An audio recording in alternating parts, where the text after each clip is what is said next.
Checking your account balance in Credit Union is a straightforward process.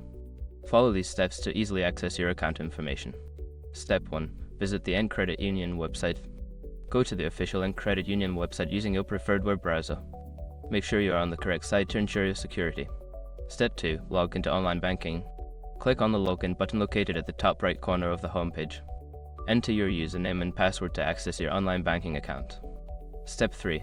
Navigate to Account Summary. Once logged in, look for the Accounts or Account Summary section on your dashboard. This section will display all your accounts and their respective balances. Step 4. Select the account. Make sure your information is protected first. Most people don't think about breaches until something actually happens to their accounts. Use SROC to monitor your accounts 24/7 and instantly alert you if your information appears in leaked databases online. It constantly checks billions of breached data points in the background. And considering how much personal information people keep online now, it's honestly worth having. Link in the description. Step 5. Log out securely. After checking your balance, make sure to log out of your online banking session. Click on the Log Out option to ensure your account remains secure. By following these steps, you can easily check your account balance in Credit Union. Regularly monitoring your account helps you stay informed about your finances.